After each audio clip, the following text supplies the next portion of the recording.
My name's Michael Conneely, and this is a video about the eclipse on the 26th of February 2017, so upcoming now. And you can find the exact date for your latitude and longitude, but it's at 14:58 hours here in the west of Ireland. And it's the second eclipse of 2017. Now, I'm doing a blog at the same time as this YouTube, so that will show both the Western and the Vedic charts for the eclipse, so you can study them in detail.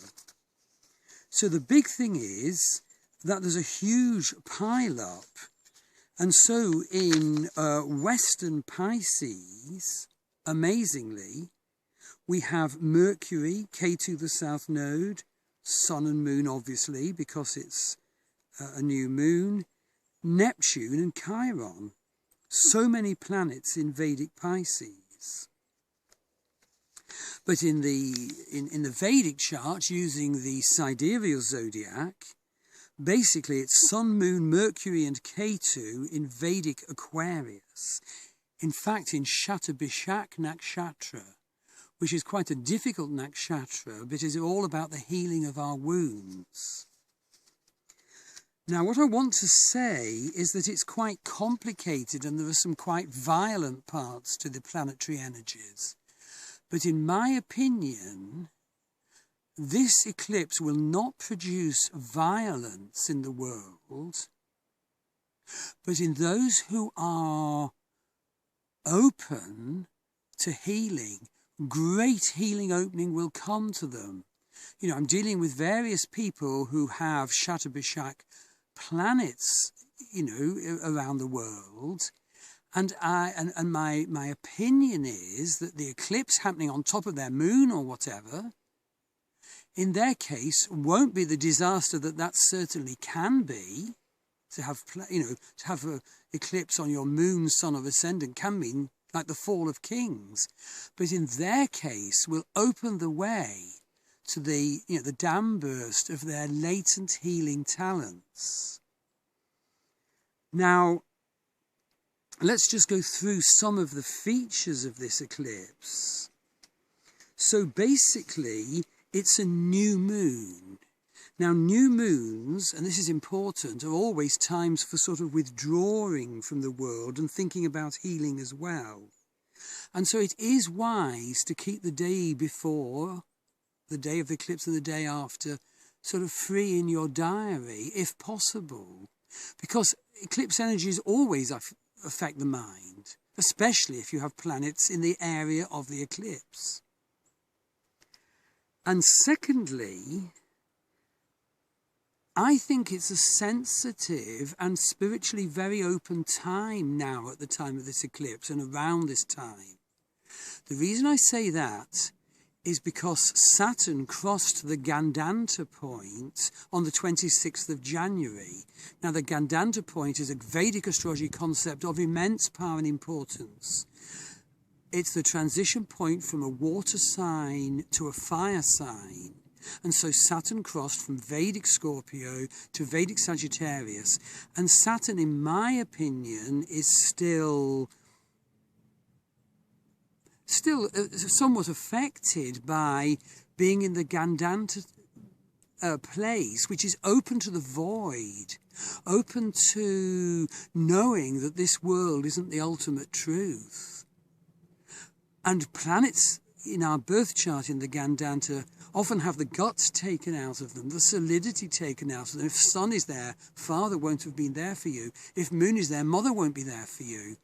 And so for those individuals, Saturn crossing that Gandanta has been very difficult. But what I'm saying is that this eclipse happening in Shatabishak, the healer's sign, opens healing if you are open to healing. And so, you know, have a reading from me, do one of my courses, because all my astrology is geared to healing. So we're saying it's sensitive because it's an eclipse, it's sensitive because so many planets are in Western Pisces or the Vedic healer's nakshatra of Shatabishak. It's sensitive because Saturn has just crossed the Gandanta and will do so 2 more times this year. But there's another indicator of sensitivity and openness to the vastness. Uranus is approaching the Gandanta. Uranus is at the very end of Vedic Pisces, about to cross into Vedic Aries, so that's the Pisces Aries water to fire Gandanta. And I have my moon there at the very end of Vedic Pisces. Uranus has gone and cut it twice. The changes in my life have been immense, but so much for the better. So, this eclipse is a time of 2 Gandanta crossings, as well as being in the healer's sign. If you look at the associated blog and read through it carefully, you can see the great benefits of mixing Western and Vedic astrology. But there are 3 or 4 other points that are important. Well, the first is that Neptune is conjunct Ketu, the south node of the moon. It's getting wide now. But that brings such intuition, especially if you've got that in your birth chart. So Neptune and Ketu were last there, I think in 1849, although the Neptune-Ketu conjunction occurs generally every 18.5 years. And so very often it can be the mark of like an intuitive healer, particularly if that is in the 6th house, 12th house axis, or the Pisces-Virgo axis, or both. So I feel a lot of intuitive breakthrough and empowerment from that because of the Neptune-Ketu conjunction, which is part of this eclipse. It's still there. Another thing is that Mercury will be conjunct Ketu, the south node of the moon. Now, Mercury is all about conceptual thought. Ketu is about intuition and lightning eclat of inspirational breakthrough. So Ketu can heal your Mercury. It can break you out of repetitious conceptualization or bad mental habits of question. Ketu can rip that apart and give a divine thunderbolt of enlightenment to your Mercury principle of communication and conceptualization. Another wonderful part in the heavens to this eclipse is that Jupiter is opposite Uranus. So Jupiter is now retrograde at the end of Vedic Virgo. Jupiter being in Vedic Virgo has been good for our healing. I've had my teeth improved no end during this transit. But, that's just a joke. But so many people have improved as healers. Healers are getting bigger caseloads. I've seen it happen. But you see, Jupiter is opposite Uranus. I've mentioned Uranus already being in the Gandanta zone at the end of Pisces. And that is huge breakthrough. In fact, it's on the top of my Sun-Moon opposition. But there's a twist to that tale that it's actually T-square Pluto, Uranus square Pluto. Shock and upset. Now, as you probably all know, eclipses are definitely associated with earthquakes, and earthquakes, when they're under the sea, produce tsunamis or tidal waves. I think there was an earthquake in Turkey, just 2 days ago. When plates in the earth are stressed, when eclipses come along, the stress breaks and there's an earthquake. The same can happen in our lives. Now, if we're on course, that's for the good. It's spiritual opening, it's healing opening. But if we're not on course, it feels like catastrophe because we don't want to let go of what we have to let go of.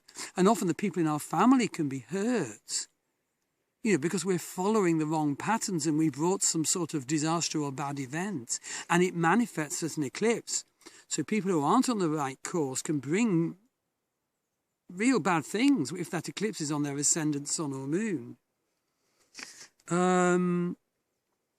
And the last point is that Venus is having quite a long time in Pisces, in Vedic Pisces, where Venus is exalted.